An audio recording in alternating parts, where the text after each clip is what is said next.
Have you ever been the target of a subtle insult or sarcastic comment in public? It may seem like a harmless joke, a sly remark said with a smile, but somehow it left you feeling small. Everyone turns to look at you, not with admiration, but with awkward amusement. And in that very moment, you're frozen, not because you lack a response, but because your mind is silently choosing.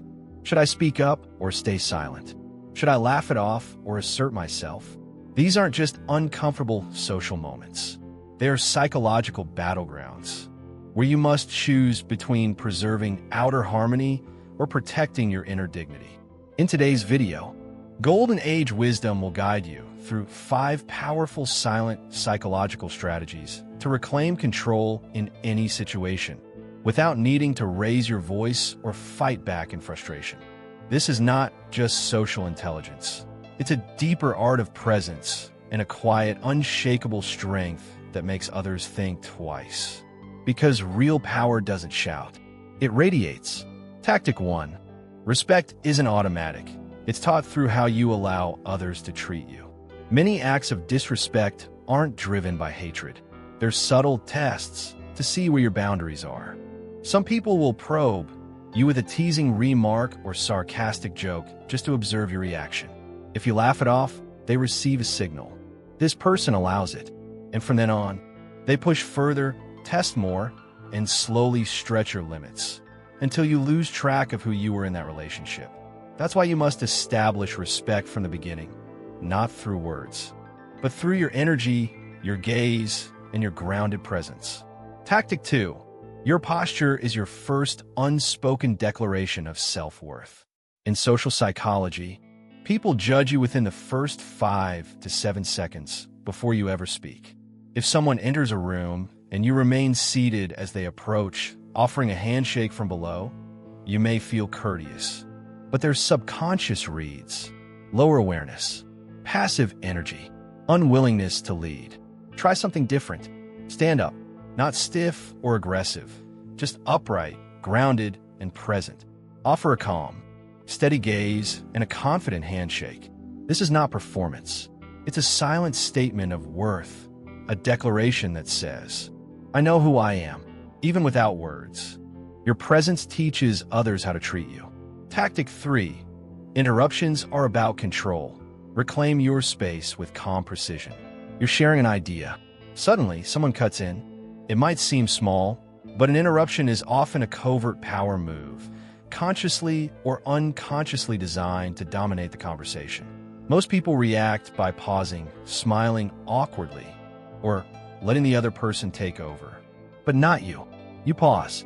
Turn your head slightly. Look at the person and calmly say, I'd like to finish my point. Or, would you mind if I complete what I was saying? No anger, no defensiveness, just clarity and presence. This small moment sends a major signal. I am here, and I deserve to be heard. With that, you silently shift the room's energy and return to your rightful place in the conversation. Tactic 4. When you're the punchline, make the instigator feel the echo of their own words. It's a familiar scene. Someone cracks a joke at your expense. Laughter erupts. All eyes are on you. Your heart pounds. Your brain races. Your pride shrinks. But you do something unexpected. You lean in, look directly at the person, and say, Sorry, I didn't catch that. Could you repeat it? This is the repetition trap, a subtle, brilliant tactic. Why does it work? Because jokes rely on spontaneity, on timing. When repeated under pressure, they often fall flat, sound crude, or feel awkward.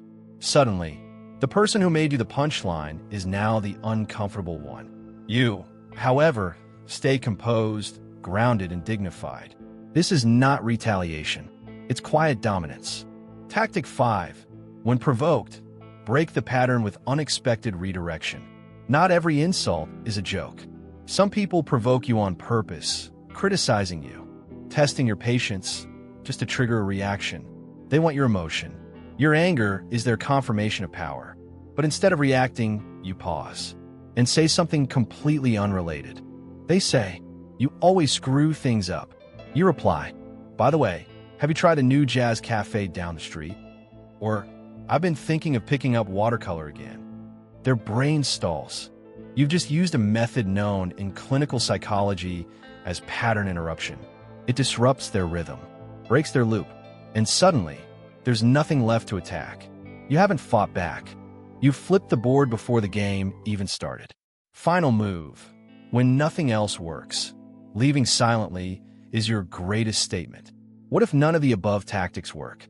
What if the person keeps pushing, dismissing your signals, crossing boundaries again and again? Then it's time for the final, most powerful move, walking away. Not in rage, not with drama, but with silent certainty. Carl Jung once said, "Loneliness does not come from having no one around, but from being unable to communicate the things that seem meaningful." If someone repeatedly refuses to honor your value, you owe them nothing more. Walking away is not defeat. It is evolution. You don't leave to prove something. You leave because the version of you that used to tolerate such treatment no longer exists. Respect is not something you beg for. It's something you emanate through posture, presence, and poise. You don't need to raise your voice to be powerful. You only need to remember who you are, especially when someone tries to make you forget. If you've ever faced these situations, feel free to share your story in the comments. Someone out there might find the strength to stand tall just from reading what you've been through.